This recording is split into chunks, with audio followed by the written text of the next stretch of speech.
Yo, yo, yo, it's your friend Dinner Dog. And as you know, I love poking at the randomizer and looking at all the various decisions you can make with the limited amount of knowledge that you have.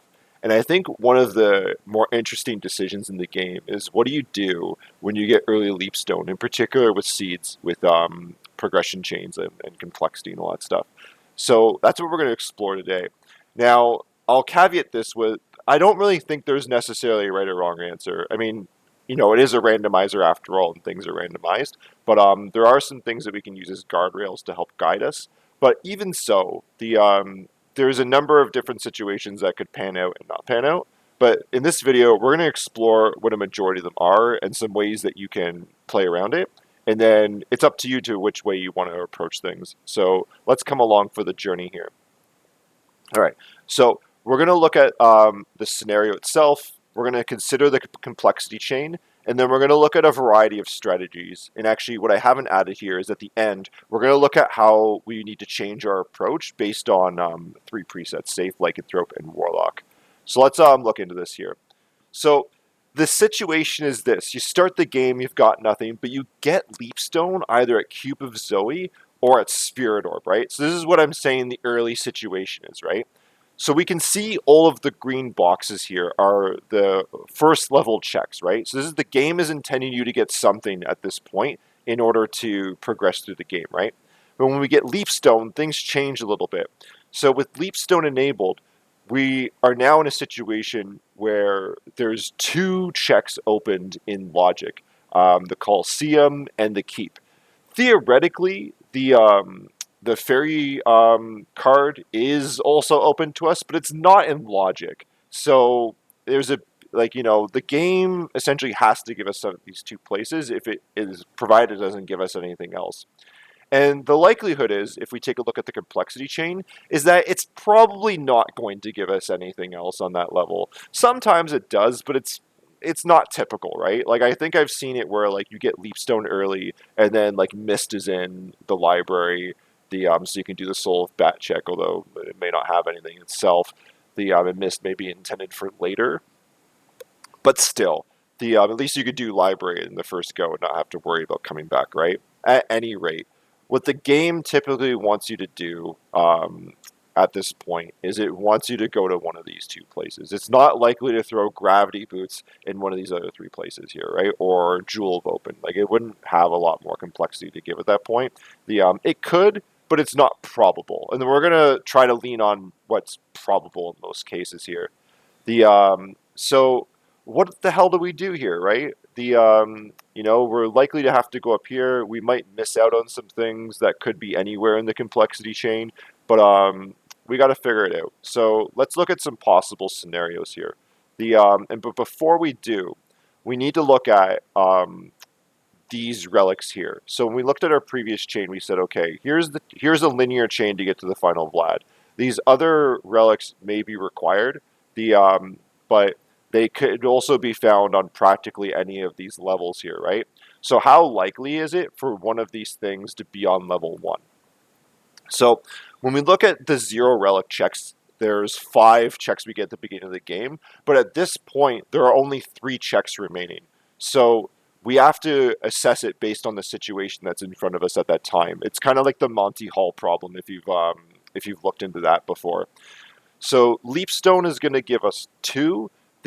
And we know for like a very strong chance that one of these things are going to hit right here, right? The gravity boots gives us 4 extra checks if we get that, or like by itself. The flight when we get it is going to give us 5 to 6 independently, regardless of Leapstone or gravity boots. Just gives us 5 or 6 extra checks. The 6 with the transformation getting to all rocks. The Jewel of Open itself gives us 3 to 5, depending on if we have flight, an ability to get over the waterfall, etc. And you add an extra one here if you had Merman statue beforehand. And then Glasses gives us 9 to 10, 10 with the transformation, considering Aquadon here, right? So the purpose of why I'm showing this here, and I've kind of gone through it in my one of my previous videos here on complexity 3.0 or 301.01 in terms of how likely is it going to be in various places of the game that you'll have more than one relic on the same level. And if we take the remaining 0 relic checks as 3, and we know that Leapstone's the next probable place, right? And it's only 2. Like 3 is one of like the smallest number amongst these, right? So although it's a like anything is possible in a randomizer, if we look at how likely it is for many relics to be on the same level, it's most likely to be in the second castle, and otherwise it's very likely to be in flight or in jewel or with gravity boots, right? It's not likely to be in the other 0 relic checks or in Leapstone. Again, anything is possible, but we're just looking at probability. So with that in mind, right, let's start to look at strategies. So there's a strategy we could do, which is a hard chase to go to each of these next stages, or the stages in what Leapstone opens to us. So what we're assuming with this strategy is that the remaining 3 checks that we could get through at, which are the 0 relic checks, won't have anything, likely not progression, and based on what we just saw in the last slide, it's got the least likelihood to contain any of these items that we're showing over here on the side, right? The just like things that could help us that don't increase the logic chain immediately. And like for it to give us something that increases the logic chain immediately on the first level, like 2 of those things is exceptionally unlikely, right? So the hard chase strategy involves when we get to the clock room here, instead of progressing to the east end of the castle out to the outer wall, we instead wait for the clock cycle if necessary, and we're going to go to Colosseum first, knowing that that's one of the 2 checks that we can get. Now, if we hit at Colosseum, we're in a really good place here. If we get any of the 4 relics that we're looking for here, and you can see that at the top here, we're really looking for Gravity Boots or Bat. If we get Jewel of Open at Colosseum, that's actually pretty good. Ring is a bit more problematic, and if we get Ring, we probably want to go back the way we came, looking for the Rando Ring in other places. There could be 2 rings at both locations, it's just not as likely. So the big it's an easy decision here, right? If we go up and we hit something at Colosseum, that's a no-brainer. We're just going to follow based on what it is, right? But what do we do if Colosseum has nothing for us, right? The hard chase strategy is saying, okay, I don't want to go back the way I came because I'm just going to be redoing some movement, and then I'm just going to be following the path of my competitor, except now that I'm like a minute or 2 behind them, right?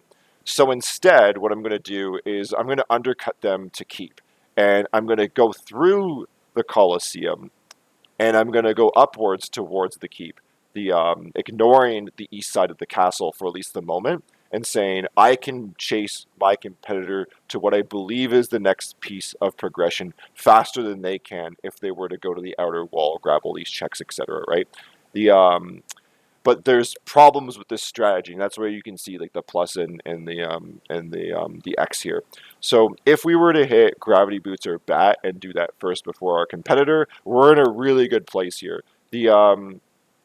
We can go upwards to do the rest of the keep checks. We can go then back this way to the outer wall, grab Fire of Bat. We can still do all these checks in the library if we choose to. This check will now be in logic as well, so we know it'll be more likely to help us in the moment. We'll have some extra item checks. We might have more money, etc. Right? We'll have a better understanding of what the seed wants us to do. So it's this method here is the fastest method typically to be getting to the next step of what the game wants us to do. But there's a really big problem here with half of these, right? So if we get Jewel of Open or a ring here, we don't know if it's a rando ring, although it's very unlikely to be a rando ring at that point.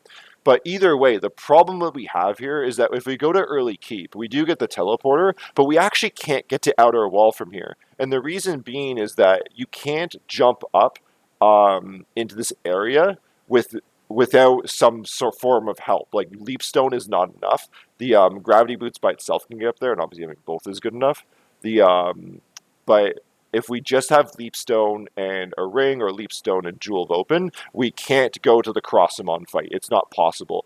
At best we can try to jump off of birds, but that you shouldn't be betting money on that at all. Like that would be probably a waste of your time.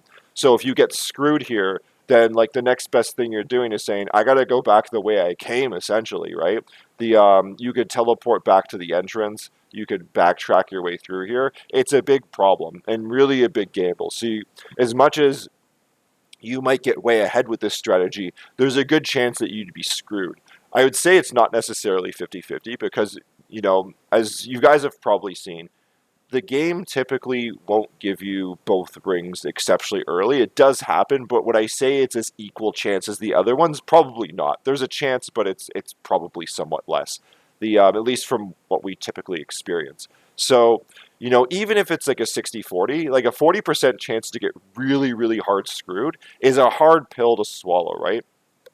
Even if it's one that theoretically is ideal.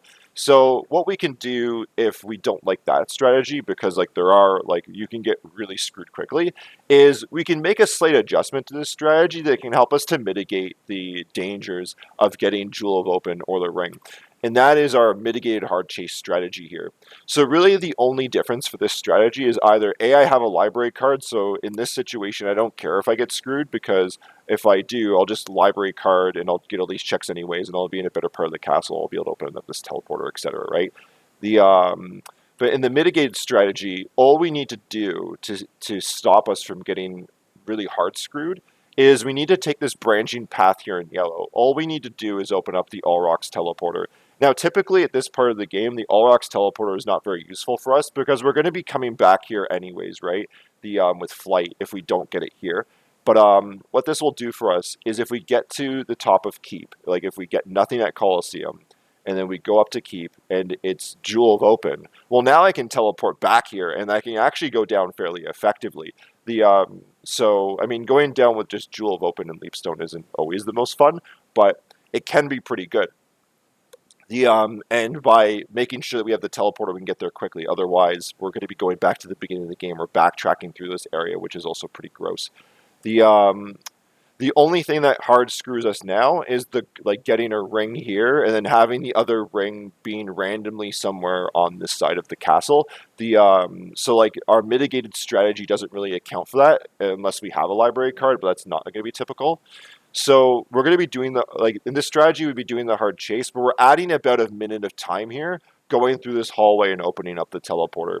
Now, we have to also keep in mind that Hammer and Blade are this way, and they are very problematic at the beginning of the game, but thankfully, Leapstone makes it the least problematic. It's easier to jump over them with Leapstone than it would be with Gravity Boots. Obviously, we can just use iframe spells to get through, but if you screw up the implementation of it, then you're really going to probably die, and there's not really a good save point before then. The thing with this strategy is we must open the teleporter before we go to Colosseum, which really kind of bites us, right? If the goods are in Colosseum and we go to teleporter first, then we're wasting time, right? But on the flip side, if we go to Colosseum first and there's nothing, then if we want to use the hybrid chase strategy here, then we'd have to go out, open the teleporter, go back, come back into the Colosseum and keep going along our merry way. That's probably not the best way to go about this. So typically if you want to use this strategy, which I think is better than the hard chase strategy, even though you're losing about a minute of time, you're building in that much safety. You just have to go to the teleporter early. There's no qualms or there's no ifs, ands, or buts about it. And then if you get screwed up here, at least you have an exit strategy. And in particular, if you have Jewel, then you have a fairly efficient strategy to get down to the bottom if that's the next place you'd like to go. That's how that works there. The other potential strategy we can use is the hybrid chase strategy here. So you tell yourself, okay, I'm going to go to Colosseum, right? And if I don't get anything at Colosseum, I also don't want to be screwed going up to the top here. So what I'm going to do instead is I'm going to go back the way I came, and I'm going to go out to the outer wall. But because I still want to get to Keep fairly quickly, I might actually bounce on Library. And I know like all these strategies talk about that, and it is a bit of a contentious issue. And one that does leave you kind of vulnerable in any of the three, or this case or the two previous, right?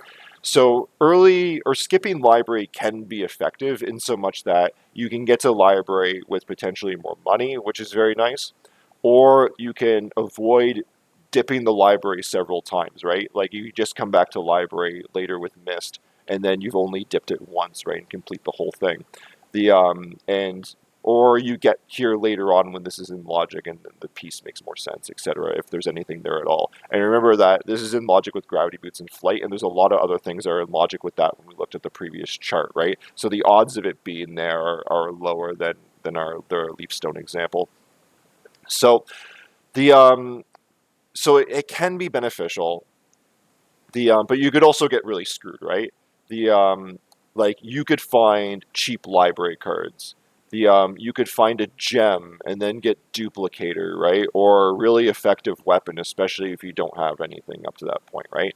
And in particular, we should keep in mind too is that to go through the top of the castle here, when our previous strategies, you have to fight Hippogriff there, and Hippogriff isn't too much of a threat to kill us, but Hippogriff does have a ton of HP, right? So doing that without a weapon or an optimal weapon is bad, right? Whereas like going through the library, getting a weapon, then doing the Crossamon method with a weapon, or even with no weapon, is much faster. So you could do this. So essentially, the again considerations of the library, skipping it or not, I'll leave it to, like, you guys. Like, there's a 300 series video. At this point, a lot of things are going to be theoretical and won't have necessary answers. There's a lot of people who would never skip library. There are people who think skipping library is good every time. It doesn't matter. Tomato, tomato. It's just personal preference, right? And what you're comfortable with getting screwed with or not getting screwed with, how much you want to like gamble theoretically, etc. But we can say here in this strategy, say, okay, I didn't hit in Coliseum. I'm going to go the way my competitor came. I'm clearly behind them at this point, but I'm going to dip on Library. So knowing that Library doesn't likely have anything, I might actually be ahead of them getting to keep, or at least I'm on base with them. So when we get over here, we're kind of faced with the same problem as the other strategy, in so much that um, the Gravity Boots, Bat, and Jewel of Open are all fine. We're comfortable with those. The rings kind of screw us a little bit, though. But to be fair, you're less screwed for two reasons. One is that you're going to get the Soul of Wolf check on the outer wall. So there's instead of having three opportunities for the rando ring being in logic, in the library here, there's only two. So you've cut down your risk there. And the other thing you've cut down as well is that if you end up coming here and there's nothing, all you do is dip back in the teleporter and dip to the outer wall, and then you just do the library as you would have anyways beforehand, right? So it's kind of like you kind of save the time in the wash anyways. Grab the rando ring and go down. And again, it's like there could be something else in the library, but it's exceptionally unlikely. The So I think that this is a viable strategy. You're essentially saying, look, I'm going to take a bit of a risk to get what I think is a 50-50 for my next item here. And if I get screwed here, I'm going to then, if I hit here, I'm going to be way ahead. If I'm not, then I'm behind. But I can mitigate being behind by skipping the library at the meantime and then going up to the keep. And if the keep is a ring and the other ring is in the library, I'm not like crazy far behind, because I can just take the teleporter back and I'm back in the same area right there. So I think that this is a viable strategy here. The last strategy is really looking at the traditional strategy here. And we're not going to go up or wait for the clock room. We're going to continue moving forward. We're going to do everything in the library so that we get all those sweet items that in this strategy we potentially miss. If they are there. We can do the one check out of logic as well, which could pay off. It's not as likely to pay off because flight at this point, which is what it would need for us to be in logic, will have a lot of checks to do. Like, I think it's actually it's like somewhere between 8 and 9 checks, right? So like, the odds of it aren't as strong, but it could be there, and then you're really ahead of someone who's done one of the other strategies. But you're not going to be in an area where you get screwed, right? Like you might be behind because people have done things faster than you, but you never get really hard screwed. What I would say though is that where you do lose a ton of time is if you get to the library and you find nothing. You've got Leapstone, and now you've got some painful 50-50s, right? You either have to go back the way you came and then do essentially the same strategy as the other strategies have done, or although at least you'd have the opportunity to, if there was nothing at Coliseum, you could grab the teleporter and bounce back to the other wall, but which I think would be a bit quicker. But the other alternative is if you, let's say, go to keep first and it's not there, so you've missed, right? At least you get the teleport, but now you got to teleport back to the other wall, go back the way you came, hopefully not get clock cycled, and then go up. As I've timed this here, you lose like 5 or 6 minutes on your competitor if they did the other strategy here.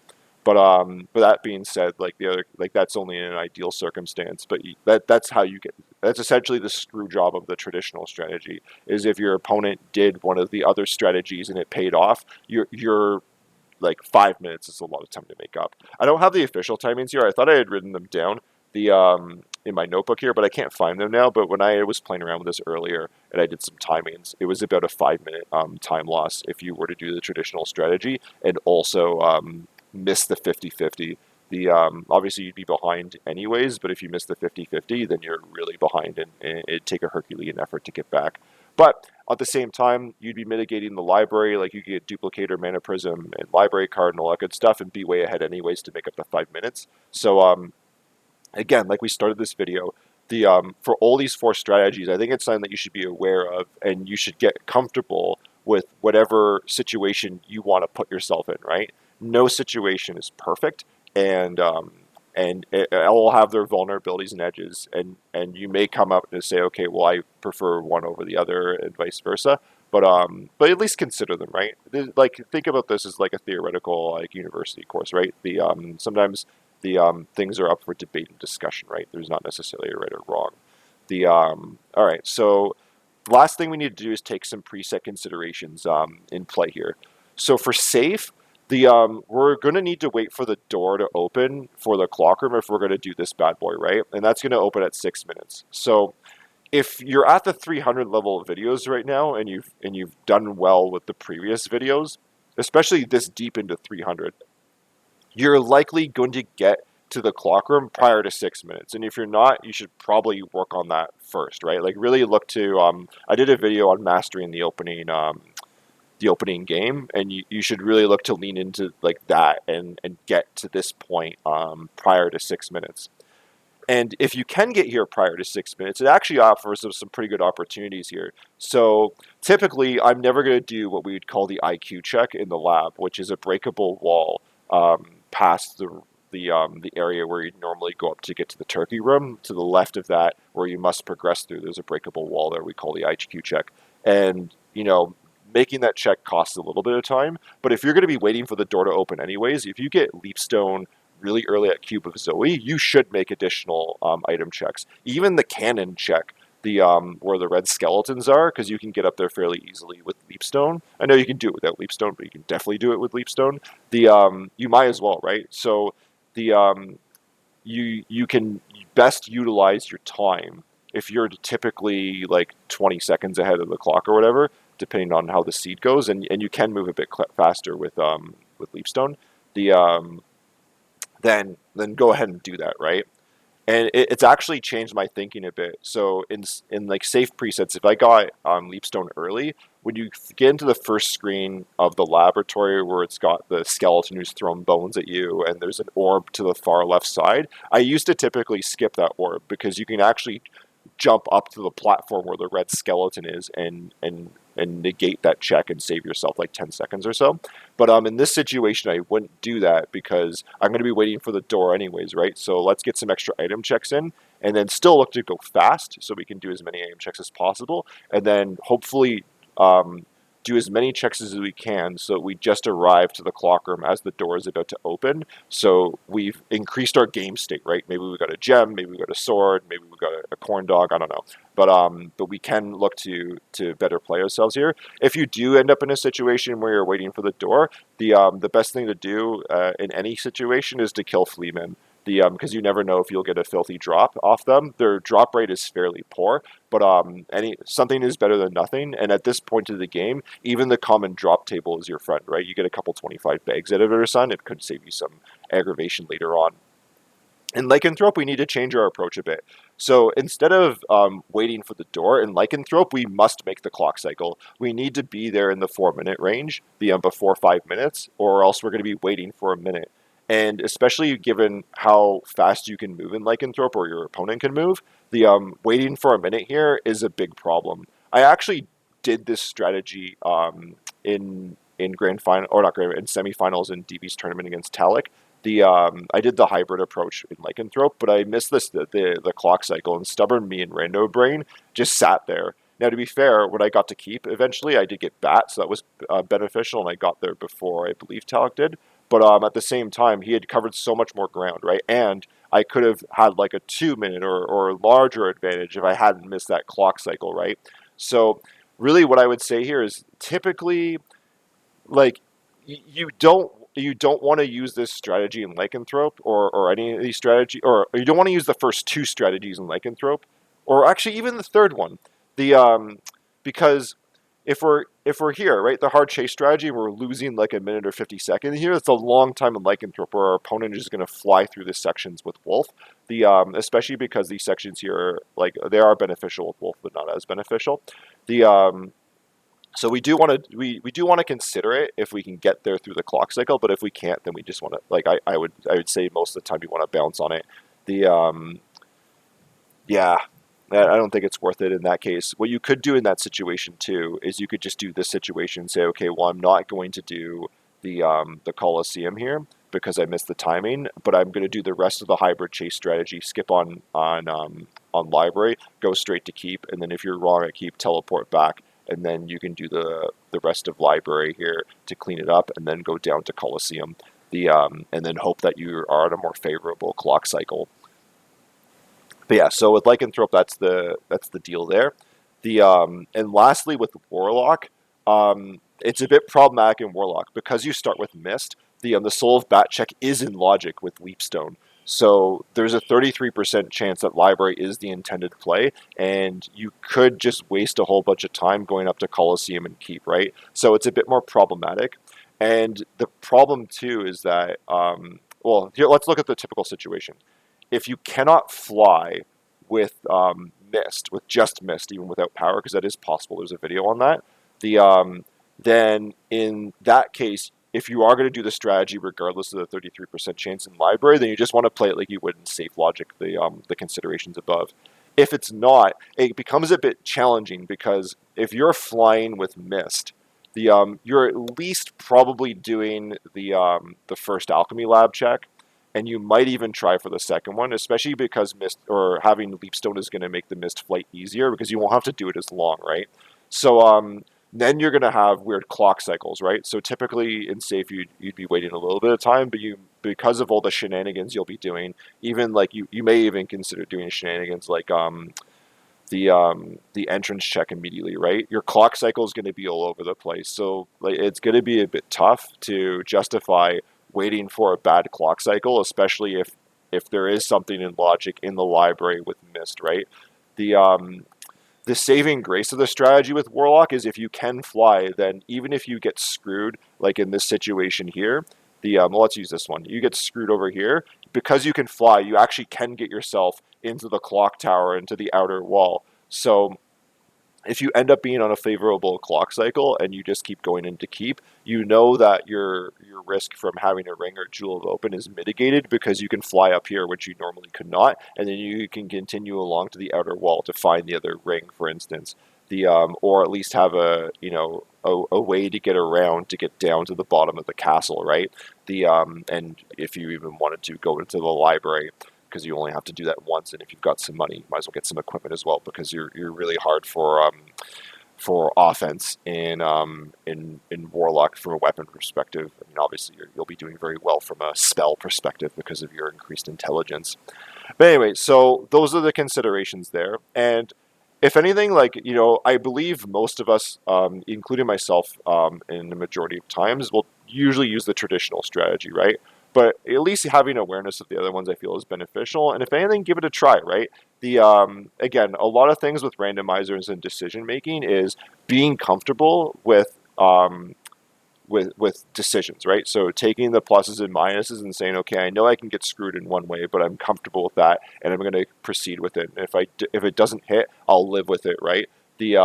And as you've seen with all of these, there's no perfect answer. All of the strategies have benefits to them as well as their flaws, right? So to you to decide where it is, if you're at the 300 level and you're active and like you've mastered the other pieces here, then you're probably a very capable runner of the randomizer, and then like you'll be in a good place to make decisions on your own and do that. If you were to ask me for my opinion, I think that for myself, I'm either going to try doing the mitigated hard chase strategy in future seeds or the hybrid chase strategy. I haven't actually tried this one, but I do want to give it a whirl. I think it'd be interesting, and at least it avoids the reality of trying to fight hippogriff, especially if you don't have a lot of materials, and then you sort of put yourself back in line with your other competitors who may not have gone up. So I think that's probably the best approach. But yeah, I'll leave it to you to decide on your own, and at least know the possibilities that are available, so you can read your opponents and play that chess game that randomizer races can sometimes become. So anyways, that's all for me today. Hope you've enjoyed this video. We just hit 100 subscribers very recently, so that's very cool. And yeah, I just like the whole reason for doing this is to help people get into the randomizer, be proficient at, and just to have fun. So if you're doing all those things, especially if you've gotten this deep into the videos, then you got a thumbs up for me. Anyways, that's all for this one. Hope you have a great rest of your day. Cheers. We'll see you soon.